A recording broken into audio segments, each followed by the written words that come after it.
ನಾನಿಲ್ಲಿ ಜೋಳದ ಹಿಟ್ಟಿನ ಸಾನಿಸ್ ತೊಗೊಂಡಿದ್ದೀನಿ. ಒಂದು 5-6 ರೊಟ್ಟಿ ಆಗುವಷ್ಟು ತೊಗೊಂಡಿದ್ದೀನಿ. ಮೊದಲು ಒಂದು ಪಾತ್ರೆನ ತಗೊಂಡು ಅದಕ್ಕೆ ಒಂದು ಅರ್ಧ ಗ್ಲಾಸ್ ನೀರು ಹಾಕೋಬೇಕು.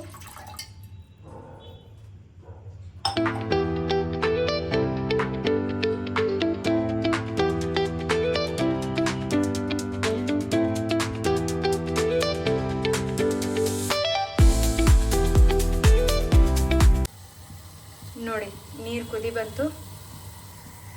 ಮತ್ತು ಈ ಹಿಟ್ಟನ್ನು ಈ ರೀತಿ ಬಾವಿ ಥರ ಮಾಡ್ಕೋಬೇಕು. ಇದರಲ್ಲಿ ನೀರು ಹಾಕಿದರೆ ನೀರು ಹೊರಗಡೆ ಹೋಗಬಾರ್ದು, ಆ ರೀತಿ ಮಾಡ್ಕೋಬೇಕು.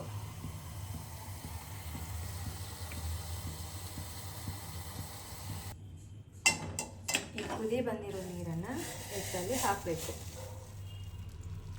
ಇವಾಗ ಜೋಳದ ರೊಟ್ಟಿ ತಿನ್ನೋದ್ರಿಂದ ಯಾರಿಗೂ ಯಾವ ಕೊಲೆಸ್ಟ್ರಾಲು ಏನೂ ಬರಲ್ಲ. ಮತ್ತು ವೆಯ್ಟ್ ಲಾಸ್ ಮಾಡೋರ್ಗಂತೂ ಇದು ತುಂಬಾ ಮುಖ್ಯ. ಆಮೇಲೆ ಈ ಥರ ಮಾಡ್ಕೋಬೇಕು. ನಿಧಾನಕ್ಕೆ ಮಾಡ್ಕೋಬೇಕು, ಇಲ್ಲ ಅಂದರೆ ನೀರೆಲ್ಲ ಹೊರಗಡೆ ಹೋಗ್ಬಿಡತ್ತೆ.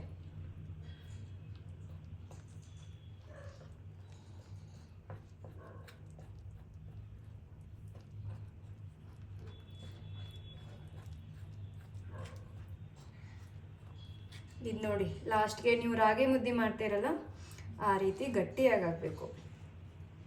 ಅಂದರೆ ರೊಟ್ಟಿ ಚೆನ್ನಾಗಿ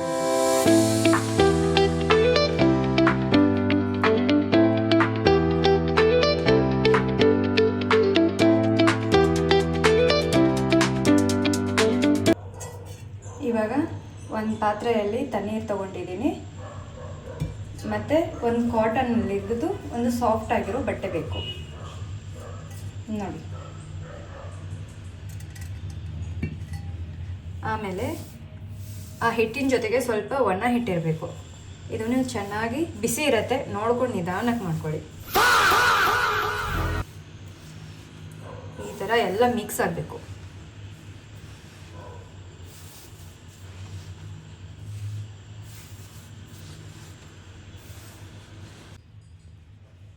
ಇದು ತುಂಬ ಗಟ್ಟಿ ಇರುತ್ತೆ.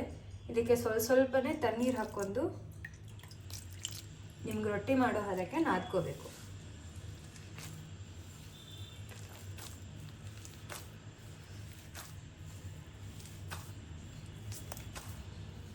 ನೋಡಿ, ಇವಾಗ ನನಗೆ ರೊಟ್ಟಿ ಮಾಡೋಕ್ಕೆ ಯಾವ ಹದ ಬೇಕು ನಾನು ನಾದ್ಕೊಂಡಿದ್ದೀನಿ. ಇದು ತುಂಬ ಗಟ್ಟಿ ಆದರೂ ಕೂಡ ಒಂದೇ ರೊಟ್ಟಿಗೆ ಕೈ ನೋವು ಬರುತ್ತೆ. ತುಂಬ ತೆಳು ಆದರೆ ಏನಾಗುತ್ತೆ, ಮಧ್ಯದಲ್ಲೇ ರೊಟ್ಟಿ ಹರಿದು ಹೋಗ್ಬಿಡುತ್ತೆ. ಅದಕ್ಕೆ ನಿಮ್ಗೆ ಎಷ್ಟು ಬೇಕು ಕನ್ಸಿಸ್ಟೆನ್ಸಿಯಲ್ಲಿ ಇದನ್ನ ನಾದ್ಕೊಳ್ಳಿ.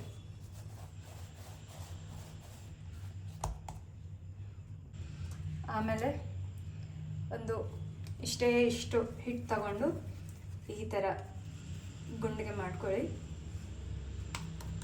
ಆಮೇಲೆ ಒಂದು ಸ್ವಲ್ಪ ಹಿಂಗೆ ಒತ್ಕೊಂಡ್ಬಿಟ್ಟು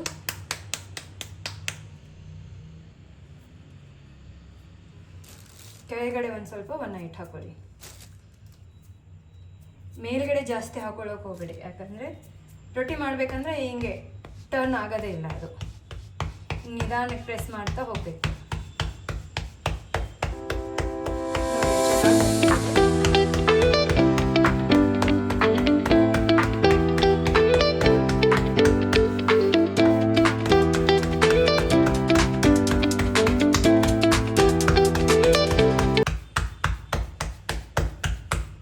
ಮಧ್ಯದಲ್ಲಿ ಒಂದ್ಸಾರಿ ಹಿಂಗೆ ಕೈಯಲ್ಲಿ ತಗೊಂಡು ಒಂದೊಂದು ಸಾರಿ ಹಿಟ್ಟೆಲ್ಲ ಒಂದೇ ಜಾಗದಲ್ಲಿ ಕೂತ್ಕೊಂಡಿರುತ್ತೆ, ಅದನ್ನೆಲ್ಲ ಹಿಂಗೆ ಸ್ಪ್ರೆಡ್ ಮಾಡ್ಕೊಡ್ಬೇಕು. ಮತ್ತು ಇದನ್ನು ಟರ್ನ್ ಮಾಡ್ಕೊಳ್ಳೋಂಗಿಲ್ಲ. ಒಂದು ಸಾರಿ ಯಾವ್ದು ಮೇಲ್ಗಡೆ ಇರುತ್ತೆ ಪೂರ್ತಿ ರೊಟ್ಟಿ ಮುಗಿಯೋವರೆಗೂ ಅದೇ ಮೇಲ್ಗಡೆನೇ ಇರುತ್ತೆ.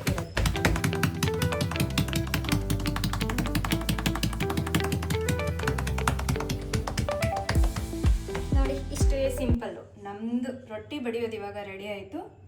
ಇವಾಗ ಅದನ್ನು ಬೇಯಿಸೋದು ಹೆಂಗೆ ಅಂತ ನೋಡೋಣ. ಇವಾಗ ನೋಡಿ, ನಮ್ಮದು ರೊಟ್ಟಿ ಹಂಚು ಕಾಯ್ದಿದೆ. ಇವಾಗ ಸ್ಟೋವ್ನ ಮೀಡಿಯಮಲ್ಲಿ ಇಟ್ಕೋಬೇಕು. ನೋಡಿ, ಇವಾಗ ನಾನು ತೋರಿಸ್ತೀನಿ.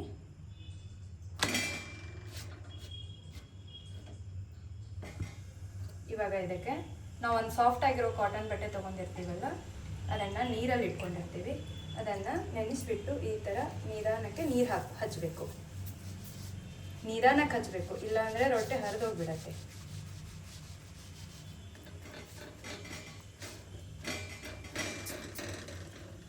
ಈ ಥರ ಹಚ್ಚಿದ ಮೇಲೆ ಸ್ವಲ್ಪ ಹಿಟ್ಟು ತಗೊಂಡು ಹಿಂಗೆ ಸೈಡಿಗೆ ಮಾಡಿಕೊಂಡು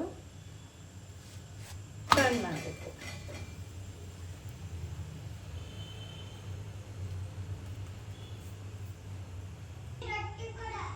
ನೋಡಿ ಇಲ್ಲಿ ರೊಟ್ಟಿ ಮೇಲೆ ಚಿಕ್ಕ ಚಿಕ್ಕ ಚಿಕ್ಕ ಚಿಕ್ಕ ಬಬಲ್ಸ್ ಕಾಣಿಸ್ತಾ ಇದೆ ಅಲ್ಲ, ಈ ಟೈಮಲ್ಲಿ ನಾವು ರೊಟ್ಟಿಯನ್ನು ಟರ್ನ್ ಮಾಡ್ಕೋಬೇಕು.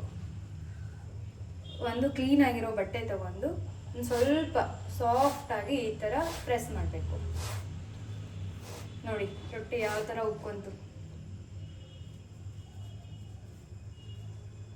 ಈ ಥರ ರೊಟ್ಟಿ ಉಬ್ಬಿದ್ರೆ ಸಾಫ್ಟಾಗಿ ಇರುತ್ತೆ, ತಿನ್ನೋಕ್ಕೂ ಚೆನ್ನಾಗಿರುತ್ತೆ. ನೋಡಿ ರೊಟ್ಟಿ ರೆಡಿ ಆಯಿತು.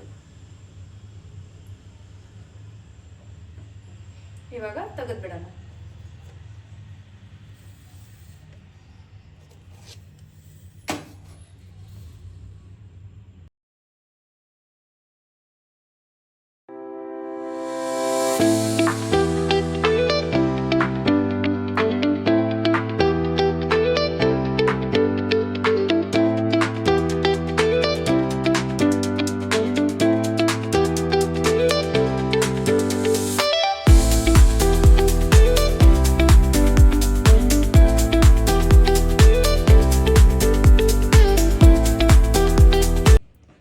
ನೋಡಿ ರೊಟ್ಟಿ ರೆಡಿ ಆಯಿತು.